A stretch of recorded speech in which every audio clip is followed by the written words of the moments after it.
Ibu Munte yang tadi bersaksi, saudara. Saya pendeta Joyce Munte, saya anak bungsunya.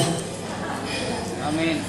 Kami baru melayani juga KKR di Pulau Sumba, sebelumnya di Pulau Sumatera, di satu kota namanya Binjai, dan beberapa KKR yang lain seperti yang disaksikan tadi di Timor Leste maupun daerah lain di seluruh Indonesia. Dan kami melihat bahwasanya mujizat Tuhan sangat banyak, sangat limpah. Sebagaimana Tuhan bekerja di Pulau Sumba ataupun tempat lain, Tuhan akan bekerja pada malam ini di tempat ini. Berapa banyak di sini percaya tidak ada mustahil bagi Tuhan Yesus? Haleluya. Mari sekali lagi saya tanya, berapa banyak di sini yang percaya tidak ada mustahil bagi dia yang percaya? Berikan dulu tepuk tangan bagi Tuhan Yesus kita. Seperti kesaksian Ibu Munte tadi, pilihan kita sangat menentukan masa depan kita.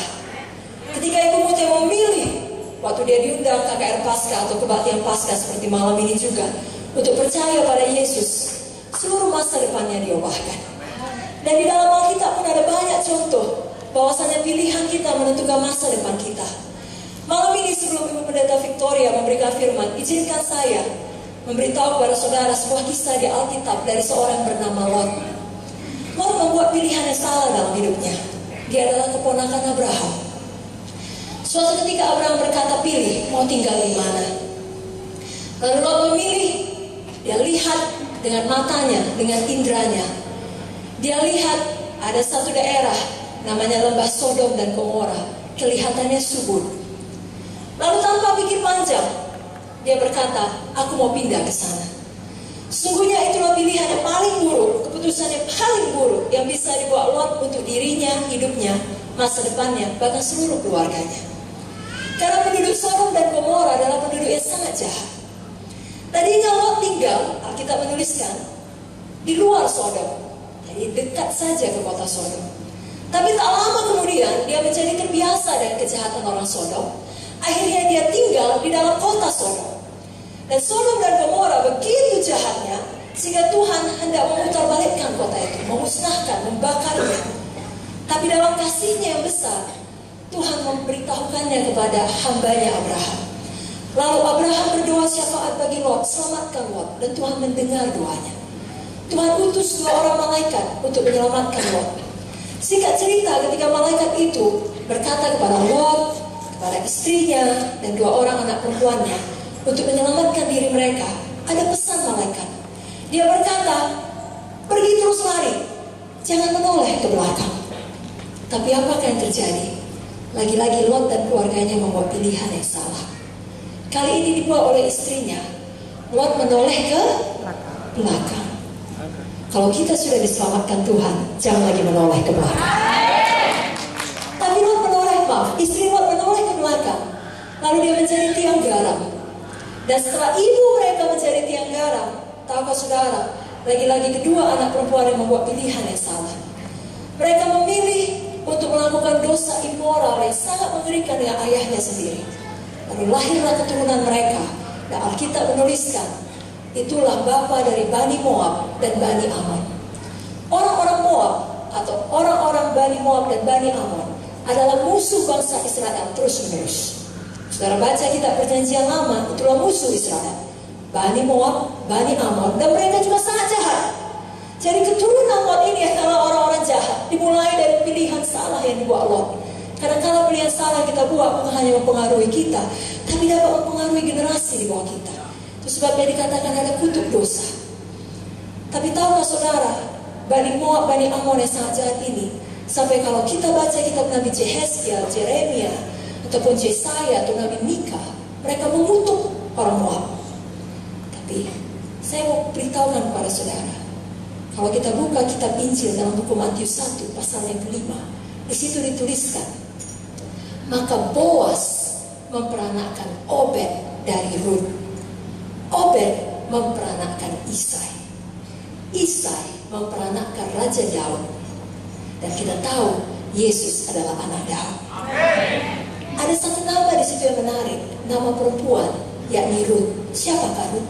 Rut adalah orang Moab.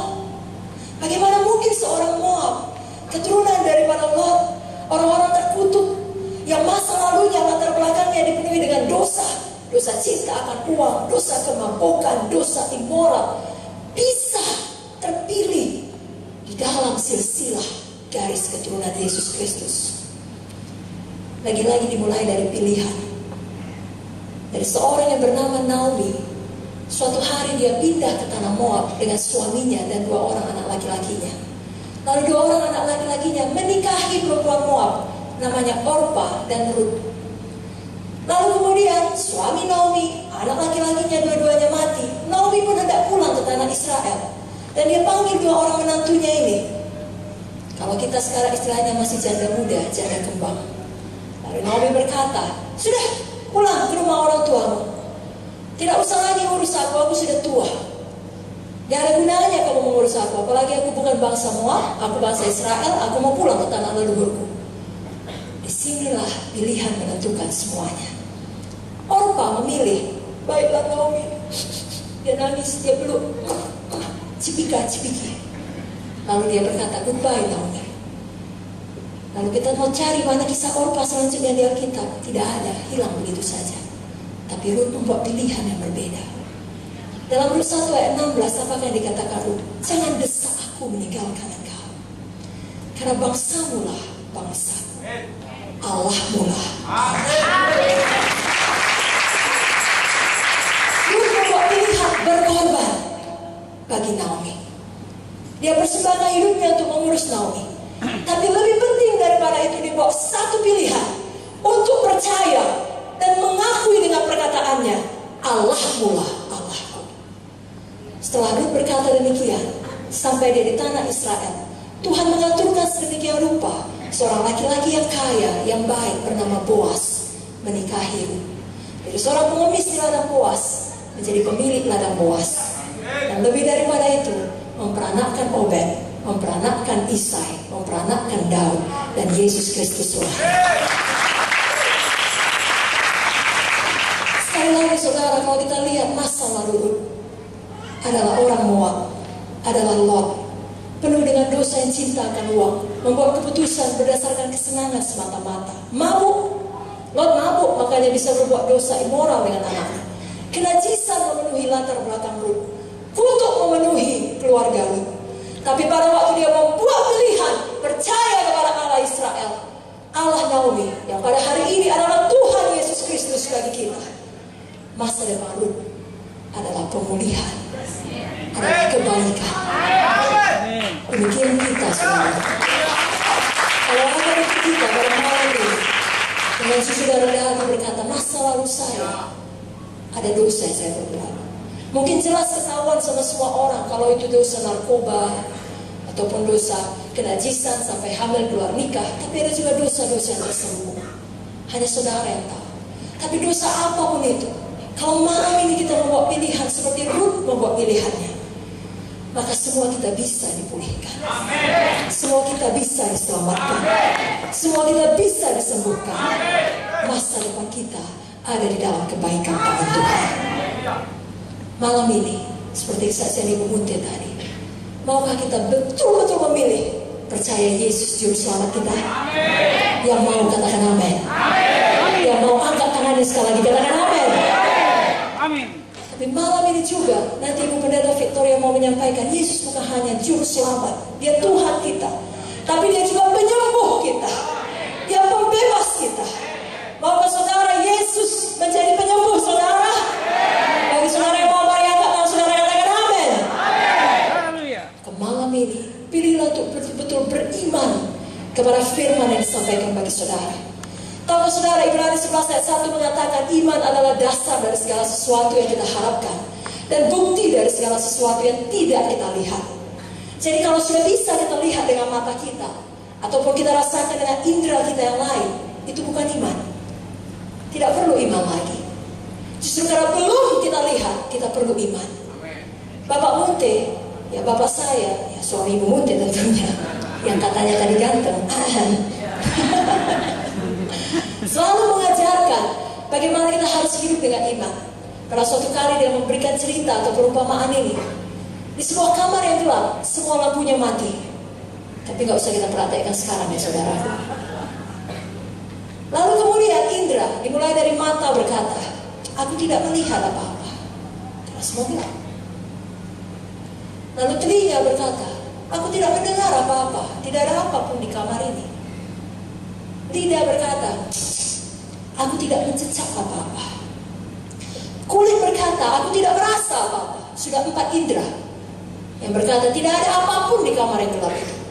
Tapi satu indera berani melawan indera yang lain. Hidung berkata, aku cium ada parfum di ruangan ini. Berani dia walau hanya satu. Tahukah saudara yang terjadi? Lampu pun dihidupkan. Apakah yang benar? Siapakah yang menang? Hidung yang benar. Betul ada parfum di kamar itu. Karena kebenarannya memang sudah diletakkan parfum di kamar itu. Suatu hari mungkin indera mata saudara berkata, berbayang semua, berkunang-kunang. Telinga saudara berkata, mendenging, sakit. Lidah saudara berkata, pahit semua, gak enak makan, gak enak minum, pahit. Kulit saudara berkata, panas, meriang. Maka hidung saudara, indera kelima juga berkata, sumbat, tidak bisa bernafas dengan baik. Seperti kesaksian Ibu Munte tadi, betul dia sakit. Tapi kemudian ada satu indera keenam, namanya iman. Dia berkata, sesuai dengan firman Tuhan, oleh bilur-bilur Yesus, aku sudah sembuh.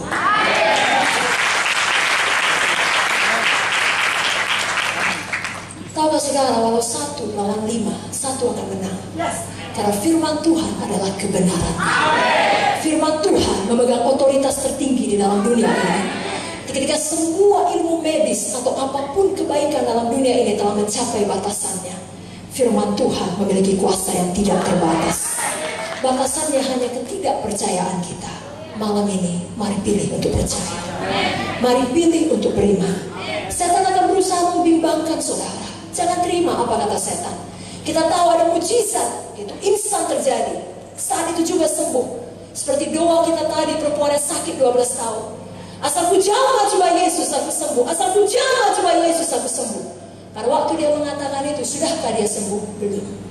Tapi dia beriman. Dan ketika dia akhirnya menjamah cuma Yesus, seketika itu juga Markus 5 menuliskan, berhentilah pendarahannya. Tapi di kala yang lain, sama seperti kisah di dalam buku Markus 11, saudara bisa nanti baca. Saudaraku, di situ suatu hari Tuhan Yesus berjalan dan dia melihat pohon ara. Lalu dia memeriksa pohon ara itu, kalau dia bisa mendapatkan buah daripadanya. Ternyata tidak ada buahnya, karena memang bukan musim buah ara.